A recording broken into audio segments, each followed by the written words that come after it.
Hello, it's Ian, and this is Ian's POV, my point of view. You don't have to agree with me, but a lot of people do. If you want to discuss things, if you think I'm wrong, put a note down below. Also say hi if you think I'm right. Like and share the video, and let's create a community. Now, we're in a crisis, a fuel crisis, because of the war in Iran. Iran and the Straits of Hormuz, mother's false teeth, that's right, put them back in place. 20% of the world's oil comes through the Straits. It's been cut off. Iran has said it's going to bomb, use drones, use missiles to attack any ships that try and come out of the Straits. America has decided to stop this and yesterday bombed the island on the west coast of Iran, southwest coast of Iran. There's another long island right in the crunch, in the hip of the Straits, which I think he'll have a go at next. Now this has created a shortage of oil and the price has gone up. The last time we had a shortage like this was in the 70s. We had an oil crisis in the 70s. I was at work in Bath and we were put on a 3-day week. They even issued us with ration cards. I worked it out with the amount of petrol I was allowed to have per week. I couldn't drive my motorbike to Bath every day. I think I could do 3 days, that was all. Which meant I would have had to take the train. Well, when you take the train, it's easier to get a monthly ticket because it becomes cheaper than buying a ticket every day. And I used to buy a monthly ticket, and then on a Saturday when I didn't work, I used to go into Bath shopping because the train station was right in the centre of Bath, and all you had to do is walk up to town. Oh, it's brilliant. I used my bike because the trains never went on the time I wanted to go into work. So I used the bike to go in and out. But I had a ration card issued me. And I think it was enough petrol to last me for 3 days. So what I did is I got a monthly rail ticket, filled up the bike, and used it on weekends to go fishing and shooting. You know, what important things in life. Now, we're coming to that stage now that the oil price is going to go up. The government have got an election in April. They want to try and win seats at the election in April. It's local council elections. Oh, that's right. First week in May. I do apologise. I said that wrong. First week in May. Now, they have promised that they're not going to put fuel prices up. Gas, electric, oil. The petrol at the pumps is going to go up. So the government is putting through an emergency fuel bill. I'm not exactly sure what this bill says at the moment, but that's so that I think government money can be used to give to the oil companies to artificially lower the price for us. I think, oh great, I'm going to have lower prices. Yeah, but I got to pay taxes. And it's my tax money that's going to be used to keep the prices low. So we're paying for it anyway. Now, We were on the 3-day week. There was almost a general strike in the country, and the dustmen were on strike, and there was rubbish in the roads, much like there is in Birmingham at the moment. I drive to Birmingham about once a month, and the main road is reasonably clear. The sides aren't swept, and there's loads of rubbish under the bushes and the trees and on the grass verges and everything. They haven't been cleaned up. But the dustbins are clear along the main road. But you look down the lanes where the bins are and everything, they're piled high. Mattresses and cookers and fridges that have stopped working, just piled up. Because they've got a strike on. The dustmen are on strike in Birmingham. Well, that could happen through the rest of the country. You know, this is not isolated. This country is in crisis. The government has been in power now for 2 years. They've had the chance to make a difference, to put things right. And things have got worse. Electric, gas has all gone up in price. Because the tariff for a unit of electricity has gone up, and gas, my electric bill was £80 2 years ago. It's now £150. That's a month for gas and electric. My solar panels I've had for 2 years now. The first year I had on average £5 a week in payments back from the grid. This last year I've had £8 a week, which is fair enough. I know. But that's because the prices have gone up. But my argument is anybody that's got a solar farm or wind generators, wind turbines, aren't they? That's what they call them. They ought to be getting the same money as me. But the government give them a subsidy. And they're getting more than the retail price. Because it's the only way they can afford to do it. Which makes it a false economy. Net zero is a scam. And because of the doctrine of Mad Ed Milliman and this net zero, and he's got blinkers on, that's all he can see. Carbon dioxide is not a problem. We don't need net zero. In fact, we could add carbon to the atmosphere. Plants would grow bigger, we could grow more food. It's that simple. 40,000 years ago, the carbon in the atmosphere was 2,500 parts per million. Today it's only around 300 parts per million, and it's dropping. And if we work on net zero, we're going to put less carbon dioxide into the atmosphere, which means plants would be smaller, trees won't grow. That's the logic of net zero. Carbon is plant food. Ed Miliband is mad, I tell you, absolutely, totally insane. Because he's got this blinkers on. And all he can think is net zero, save the planet, go green. And be greener than the Green Party. He thinks that we got to maintain that mentality. So they're not drilling for more oil.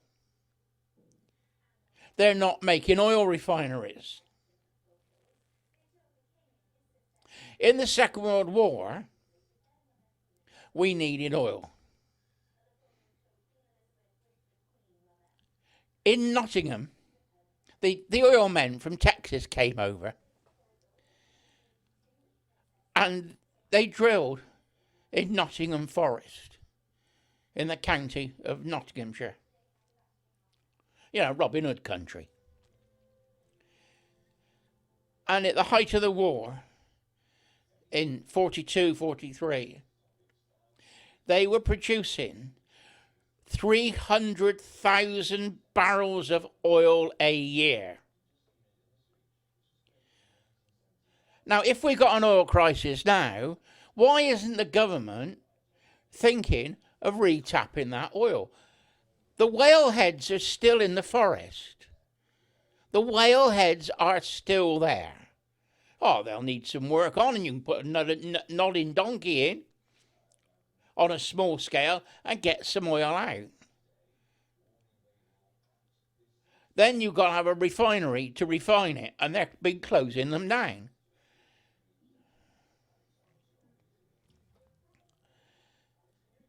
Our energy policy is in shambles because of net zero. We had oil crisis in the 70s and I went through it. The government now has said we've got to restrict the amount of driving that we do and asked us to drive less. That's because they're trying to save on producing oil, producing fuel, petrol and diesel. Well, wouldn't it make more sense to dig our own oil? We got, or driller for our own oil. We got oil fields in the North Sea. Why aren't they? Are they back online? Or have they all shut down? Like I said, Nottingham's got oil.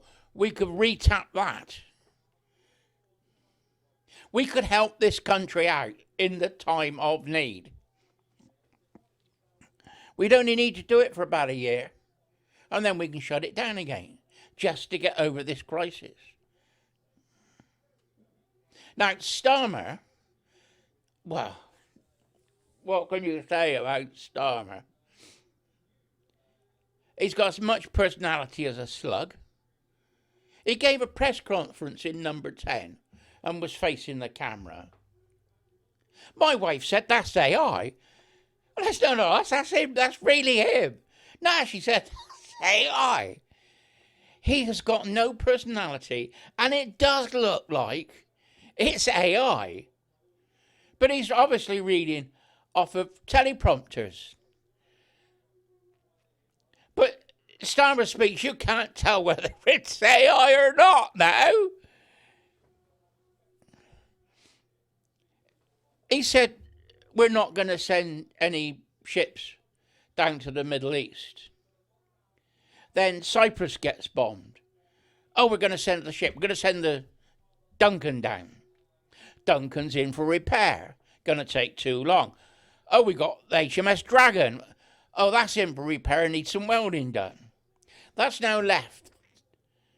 That left before the weekend. And that's heading down to Cyprus.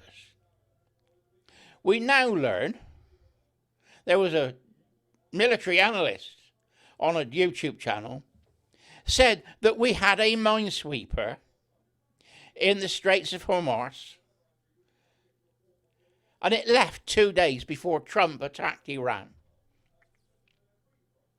We are absolutely crazy. We walked off the scene. Mr. Trump, please don't blame all of us Englishmen for the stupidity of Mr. Starmer. Mr. Starmer is like he is because he does not like you. You can't be bought. You're not part of the New World Order. You're a free thinker. You stand up for the Americans. He ought to be standing up for us. But I believe that he's working for foreign powers. I believe that there's a number of top Labour ministers have business interests in China. Could that be why we've got all these solar panels and wind turbines? Because it's all made in China, isn't it, everything now? Now, Starmer has to go. And there were some elections last Thursday, council by-elections. Lib Dems won a couple of councils, the Greens won a couple of councils, and Reform won a couple of councils. Labour were nowhere to be seen. The Conservatives were nowhere to be seen. So the next election is really going to be between the Lib Dems, the Greens taking over from Labour, and Reform taking over from the Conservatives. Now, there's other minor parties. There's Rupert Lowe. I like Rupert Lowe, who's got his own party now, Restore, and Ben Habib, who's got his own party. Are they going to split our vote? What I would call the patriot vote. The free-thinking Englishmen, and Scotsmen and Welshmen and Northern Ireland, of course. Are they going to split our vote, which will allow the Greens, the Lib Dems and Labour to get back in? At the moment, my instinct is telling me that the Greens and the Labour Party are going to do a deal. If the Greens get more MPs at the general election and the Labour Party doesn't make enough to form a government, they will try and go in with the Greens. You wait and see. Now, can Reform win an election? A month ago I would have said, yeah, no problem. Over Christmas, yeah, no problem. Now I'm not too sure. But we've got to stick to our guns. Locally here in North Somerset, I'm voting Reform. There are other candidates, as they say. But we've got a Labour MP and we've got to get him out. The Conservative vote has vanished. 5,000 people did not vote Conservative this time, which allowed Labour to come in. Labour only increased its vote by 2,000, something like that. So if we can all vote Reform in North Somerset, we can get our Labour MP out. At the start, I had all sorts of trouble with him. I needed an MP to help me, and I could normally go to an MP, tell them my problem, and they would write a letter and ask questions, and things would get done. I wrote to him, I emailed him, I got to the stage of phoning the Commons, phoning the offices, and asking to speak to him. The guy on the switchboard said, oh, I'm sorry, hasn't got an office, but I can take a message. So I took a message. Nothing happened. This was like over 3 months. So I did a video. Where's my MP? That was on the Friday. I had 14,000 views. On the Sunday morning, he phoned me and said, what's the problem? I'm trying to sort it out, and I will sort it out tomorrow morning. And he did. He sorted it out. I got to admit, he did sort it out. But I shouldn't have had to have done that. Our MPs are there to work for us. I think Reform are our best chance at the moment. And I think the other parties should join with Reform. The important thing is not to allow the Conservatives back in, and definitely get rid of Labour. And I think all the minor parties, the right wing, if you want to call it that, free-thinking Englishmen, Irishmen and Scotchmen and Northern Irish, we all ought to get together and work on getting rid of a Labour government. I don't think it'll happen, but it's a wish of mine. Anyway, this is Ian. Ian's point of view. I've said enough. I've done 20 minutes. I still got more to say, but I'll leave that to the next video. Bye bye for now.